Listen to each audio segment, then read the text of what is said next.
Macron melihat kematian dari dekat di Suriah yang dibantu Trump mendapatkan legitimasi setelah bom meledak di dekat hotel tempat Presiden Prancis itu menginap di Damaskus.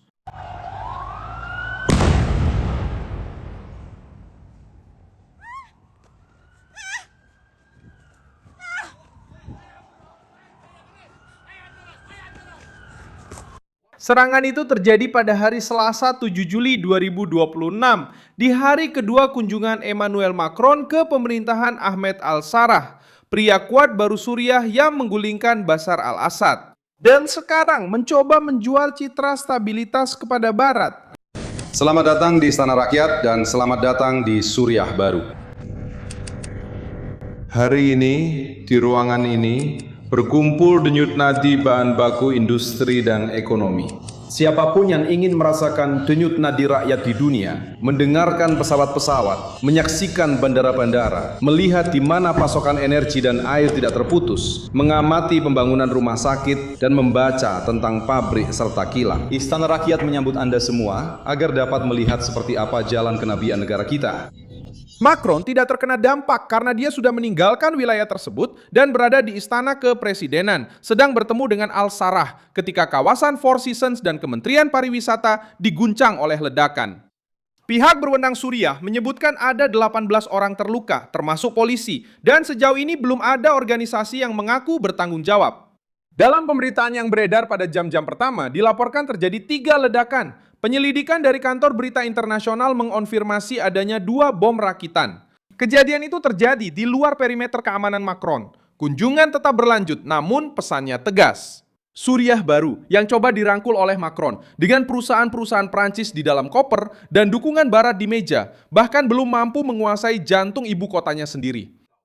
Siapa yang ingin menyerang Macron? Mengapa Damaskus gagal justru pada kunjungan paling simbolis rezim baru ini? Bagaimana Trump bisa menjadi penjamin Suriah baru ini? Saya akan ceritakan semuanya kepadamu. Jika kamu suka konten yang langsung ke inti dan tanpa basa-basi seperti ini, pertimbangkan untuk berlangganan, karena di sini ada video seperti ini setiap hari. Serangan itu terjadi di area sensitif di Damaskus, dekat Hotel Four Seasons, Kementerian Pariwisata dan Museum Nasional.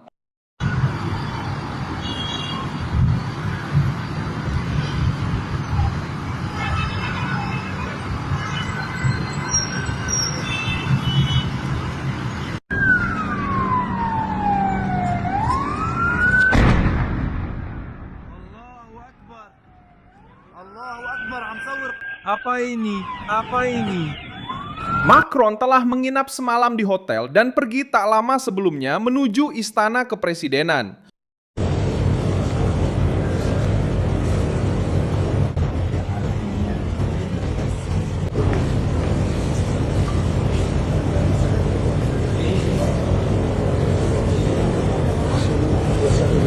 Ledakan terjadi setelah rombongan pergi. Pemerintah Suriah mengatakan bahwa pasukan keamanan sudah menemukan alat peledak itu dan sedang berusaha bertindak ketika terjadi ledakan. Kejadian itu memperlihatkan sebuah kelemahan yang tidak ingin ditunjukkan oleh pemerintah Ahmed al-Sarraj. Macron tiba di Suriah untuk membuka peluang, tampil sebagai pemimpin Eropa yang mampu berbicara dengan kekuasaan baru di Damaskus dan memperkenalkan Prancis sebagai mitra dalam rekonstruksi. Masalahnya adalah serangan itu terjadi tepat saat dia berusaha menunjukkan bahwa Suriah sudah siap untuk kembali ke kancah diplomatik dan ekonomi internasional.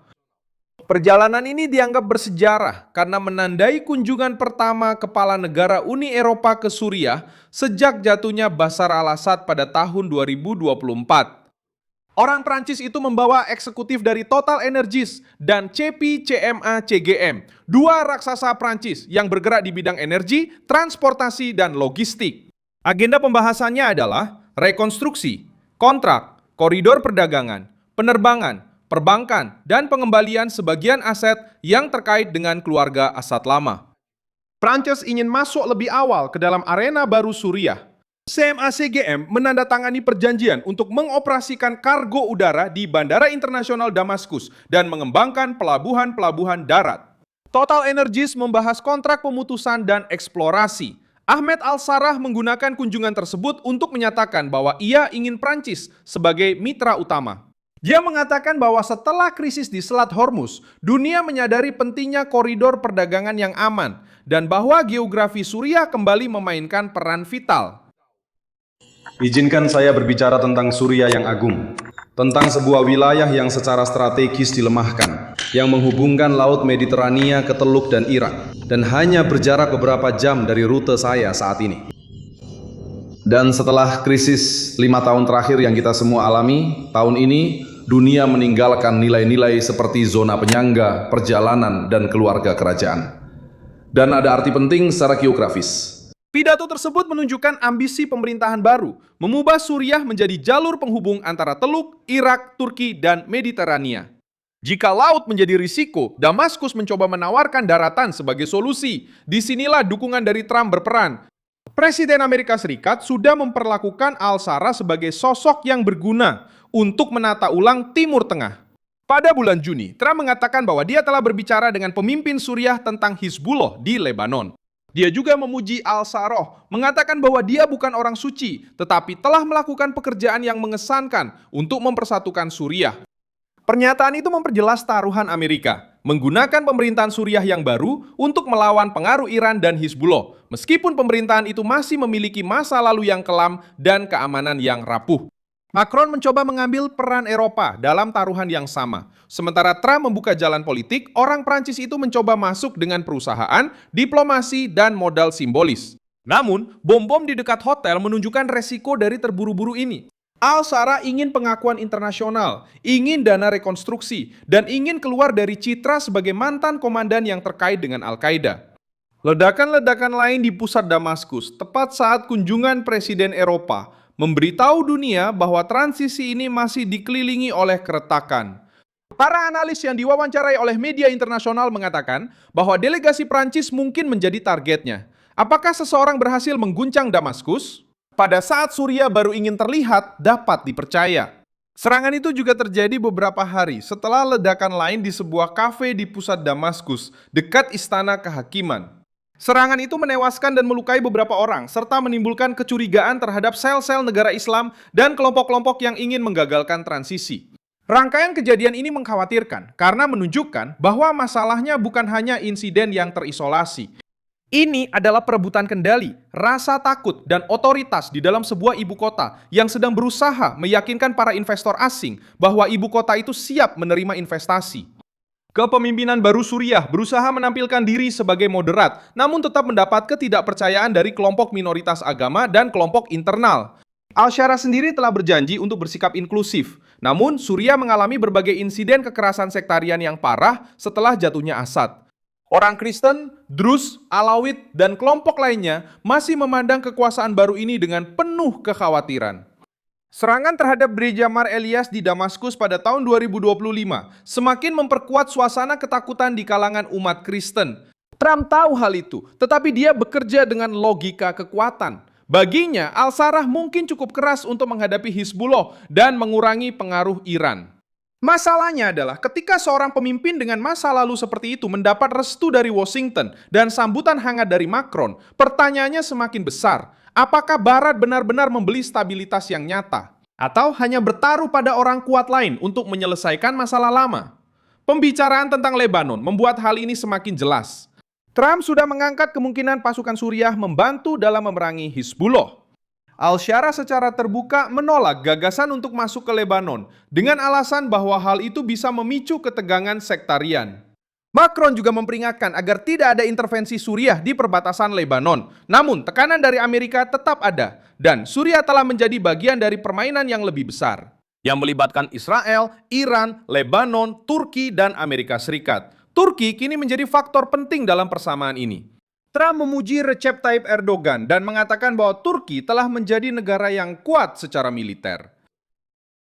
Hubungan Turki telah menjadi negara yang sangat kuat secara militer di bawah kepemimpinan presiden. Orang-orang tidak tahu seberapa kuat mereka sebenarnya, dan mereka memiliki banyak peralatan kita serta banyak tentara yang hebat. Dan itu bukan sekadar ucapan kosong. Turki memiliki kekuatan militer terbesar kedua di NATO dan hari ini muncul sebagai jembatan antara Trump, Al-Sarraj, dan arsitektur keamanan baru di Timur Tengah.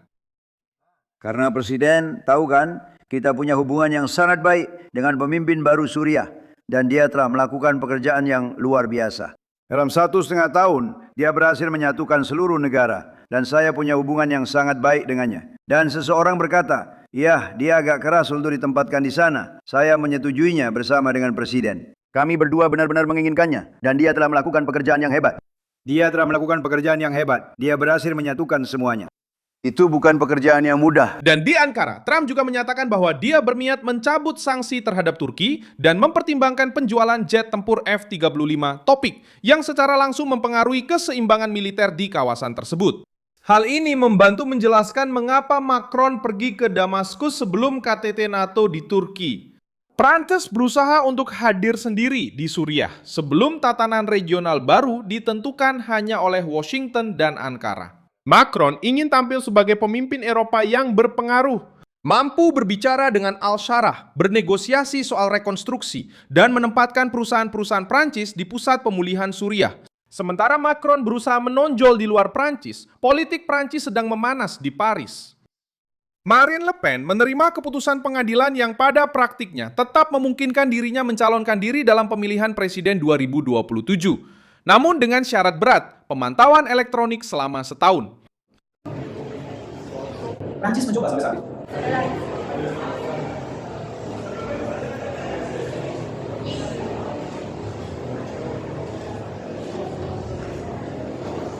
Pengadilan mengurangi masa tidak layak dipilih, tetapi tetap mempertahankan vonis dalam kasus penyalahgunaan dana Parlemen Eropa oleh partainya, Rassemblement National.